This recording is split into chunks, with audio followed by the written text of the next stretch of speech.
싱그러운 봄햇살과 약속이라도 한 듯 꽃잎이 눈처럼 흩날리는 청도 사냐는 지금 그야말로 꽃천지다. 천재일보 탐방팀이 처음 발걸음을 향한 곳은 경상북도 청도군과 대구광역시 달성군에 걸쳐있는 비슬산. 대구의 어머니의 산으로도 불리는 비슬산은 천혜의 지형과 따뜻한 기온, 맑은 물을 내주며 청도를 뒤에서 든든하게 받쳐주는 역할을 한다. 지금 바람이 엄청 부는데 지금 우리가 여기 지금 올라와 있는 데가 저 뒤에 보이네. 저기 천왕봉, 비슬산 천왕봉 정상에 지금 올라왔는데 이 고지가 1084m? 1000고지가 넘는다는 얘기인데 1000고지가 넘는 산을 우리가 지금 걸어서 여기까지 올라왔어요. 지금 그 대구, 달성, 창녕, 청도 이런 4개 도시를 사이에 이 지금 비슬산이 서 있는데 오늘 우리가 올라와 있는 이 비슬산에 가장 괄목할 만한 특징이 있다면 뭐냐? 다른 어떤 산과 이렇게 하나가 돼서 연결이 돼 온 것이 아니고 이 산만의 어떤 독특한 독립된 산이다라는 것은 뭔가 좀 구분지어졌고 구별됐다라는 것을 우리가 이제 생각을 할 수가. 여기서 잠깐, 비슬의 어원은 어디에서 온 걸까? 그 이름에 관련된 여러 가지 설이 전해지는데 그만큼 이 산이 주는 메시지가 흥미롭다.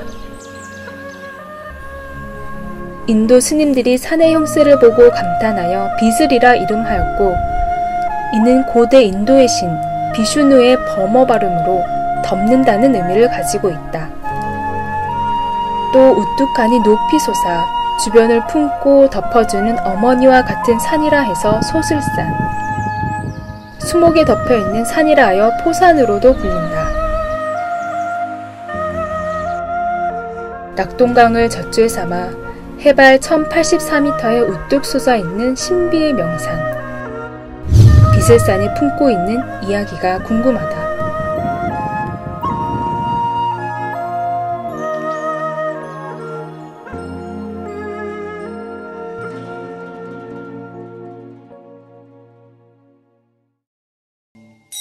예부터 비슬산은 성인이 많이 배출되는 인제의 땅으로도 알려져 왔는데, 그도 그럴 것이 비슬이라는 한자 속에는 임금 왕자가 4개나 담겨있다. 비슬산의 신령한 정기 때문일까? 실제 경북 일대에서 나라의 7위권자인 대통령이 3명이나 났으니 남은 한 사람의 왕은 누구일지 사뭇 기대가 되는 대목이다. 대구라는 것은 뭐냐? 큰 대자 언덕 구자거든. 한자를 써보면. 또 우리가 옛날부터 이름값을 한다라는 말이 있는 것처럼 그런 아주 중요한 의미가 있기 때문에 이 대구라는 말이 우리에게 주는 메시지가 너무나 크다는 거죠. 그래서 이 대구 이 일대에서 온 인류가 기댈 만한 그런 인물이 나는 것은 아닌가? 아니면은 이미 나 있는 것은 아닌가? 뭐 이런 것도 우리가 한번 생각을 해 볼 수 있고, 여기 보면 이제 뭐 달성이다. 그 달성도 이룬다라는 얘기거든. 달성, 이루어졌다라는 얘기다. 그래서 이 비슬산이 품고 있는 어떤 아까 약속의 산이다 이런 말처럼 어떤 그런 것들이 언젠가는 이제 이루어질 것이 아닌가, 아니면은 이미 지금 이 순간 이루어진 것은 아닌가. 오랜 세월을 몸에 아로새긴 비슬산. 그 장구한 세월만큼이나 이야기도 다양하다. 그 중에서도 비슬산 산신인 정성 천왕에 얽힌 이야기가 대표적이다. 때는 칠불시대 중 하나였던 가섭불시대. 어느 날 정성 천왕은 산봉우리에 셀 수 없는 성인들이 깃들어 빛을 발하는 꿈을 꾼다. 꿈이 실현되는 것을 보고 싶은 마음에 정성 천왕은 1000명의 성인이 나올 때까지 성부를 유보하고 성인들이 나온 이후에 성불하겠다고 부처님께 맹세하게 된다. 이 지역에 전해오는 여러 성인들의 이야기와 함께 비슬산은 이련 스님이 반평생 수도하며 삼국유사 지필의 정신적 구심점이 되었던 곳이기도 하다. 1,000명의 성인이 예언된 약속의 산, 더 넓게는 미래의 산. 비슬산의 또 다른 이름이다. 이 산에는 동양 종교 하면은 유불선이라고 말을 하는데 그 유교와 불교와 선, 즉 도교를 얘기하는 거, 신선 사상을 말하는 유불선 모든 종교가 이 비슬산 안에 다 담겨져 있는 아주 특이한 산이라는 거지. 그 이련 스님이 지은 삼국유사에 보면은 포산이성이라는 그 대목에 보면은 두 사람이 등장을 하는데 하나는 누구냐?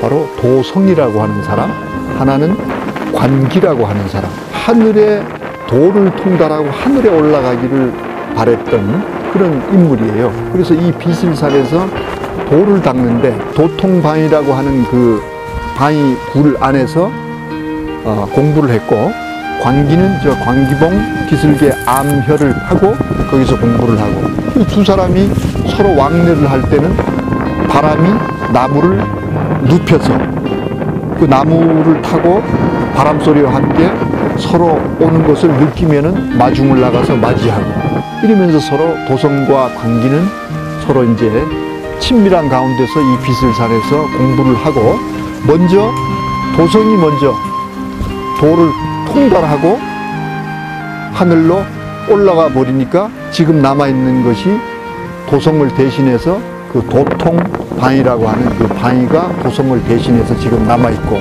그 밑에 도성암이라고 하는 암자가 지금 있는 게 바로 그러한 얘기를 담고 있고, 관기 역시 도성이 도통을 하고 하늘에 올라가니 얼마 후에 마저 도를 통달하고 또 따라서 올라가고, 관기가 있던 그 봉우리를 관기봉이다.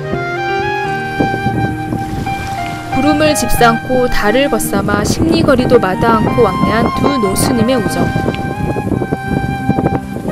그 잔상이 바람을 타고 코끝에 아련하게 스친다. 흡사 신선이 검은 곳 타는 모습을 닮았다 하여 비슬이라 붙여진 그 이름처럼 산 정상에 다다르자 신선들이 비파와 수금소리로 한바탕 합주하며 노래 부르듯 신묘한 분위기가 우리들의 시선을 압도한다. 정상에서 조화봉까지 4km에 걸친 능선을 따라 산기슭 곳곳에 큰 바위가 강물처럼 흘러내리는 거대한 안개로가 장관을 이루고, 저 멀리 황매산과 가야산, 팔공산 등 대구 경북의 내노라 하는 명상들이 한눈에 잡히니 조망 좋기로 소문난 비슬산의 위험이 다시 한번 느껴진다.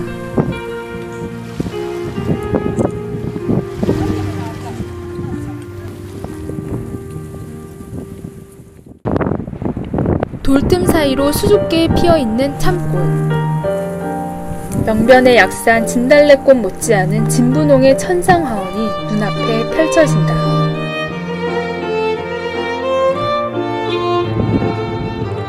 도성안과 육아사 등 유서 깊은 사찰과 문화 유적들이 도처에 산재되어 있는 비슬산 정상에는 30만 평에 달하는 참꽃 군락지가 해마다 상춘객들을 유혹한다.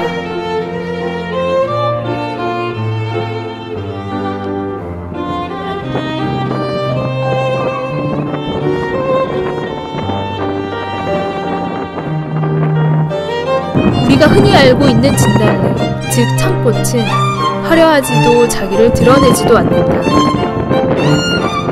특히 사람이 입으로 먹어도 이롭다는 점에서 먹으면 독이 되는 철쭉과는 비교된다. 돌을 연마했던 옛 선인들이 주로 참꽃을 먹고 목숨을 연명했다 하니 저 광활한 대지에 흩날리는 참꽃이 참으로 예사롭지 않다.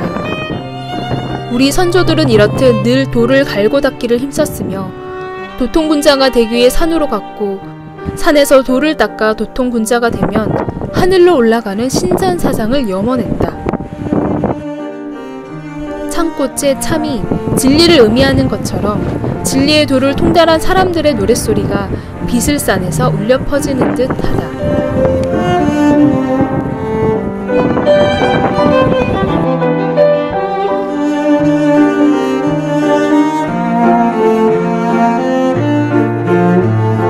어머니의 넓은 가슴으로 자식을 품듯 비슬산 자락의 삼태기 모양으로 아늑하게 자리 잡은 청도.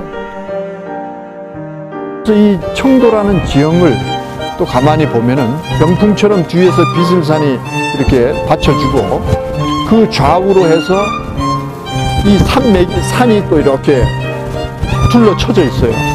그래서 외부에서 이 청도로는 어떤 물줄기도 들어올 수 없도록 이 지형이 생겼다는 것이요. 그러니까 이 왜 맑은 물이다, 왜 맑은 도다, 왜 맑은 말씀이다, 이렇게 그 지명 이름이 그러한가를 봤더니만 이 지형 자체가 그것을 그 지명을 또 잘 대변을 또 실제 해주고 있다라는 거죠.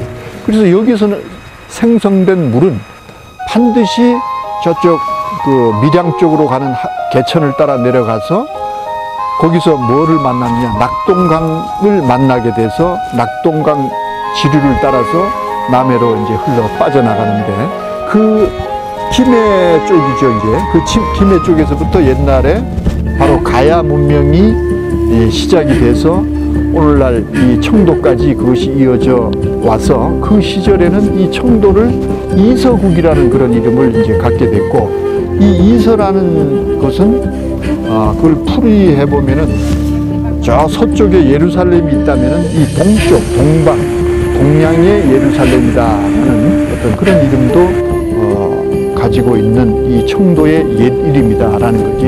이 이서국이라는 나라가. 그런 어떤 이런 많은 것들을 우리가 이제 생각을 해보는 곳이 바로 이 비슬산이 아닌가. 물이 맑고 산세가 푸르며 인심이 순우한 삼청의 고장. 예로부터 깨끗하고 선한 청도의 민심을 올곧은 선비정신을 지칭하는 도불 수뷰에 빗대기도 했는데, 이 같은 이유에서일까? 청도는 새마을 정신과 하랑 정신의 발상지로 대한민국 정신문화의 성지로도 보인다.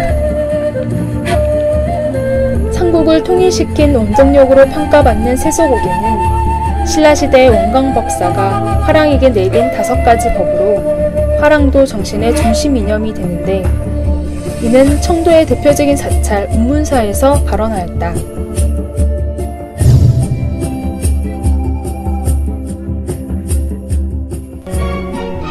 그 옛날 화랑 정신의 터 위에 세워진 청도는 새마을 운동의 발상지이기도 하다. 신도리 마을에서 시작된 새마을 운동은 농민을 주축으로 그 열기가 점차 점화되어 눈부신 경제 성장과 발전의 기틀을 다져온 시작점이 됐다.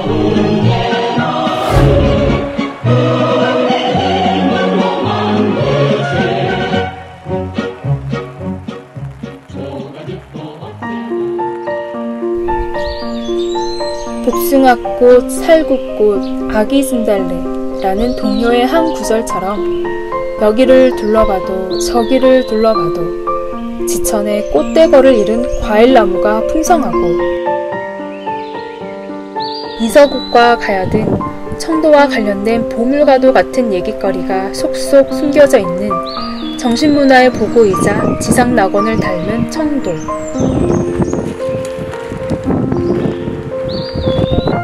과거 신라를 두려움에 떨게 했던 부족국가 이서국의 본거지이며 수많은 성인들을 배출한 청도의 역사는 우리에게 이렇게 말해준다. 맑은 길이라는 지명이 가진 그 의미처럼 신은 하늘의 뜻을 그대로 이어받은 이곳에 필요한 정신을 만들어준 것은 아닐지. 우리 민족 정신문화의 근간을 이룬 시작점이 청도는 아닐는지 말이다.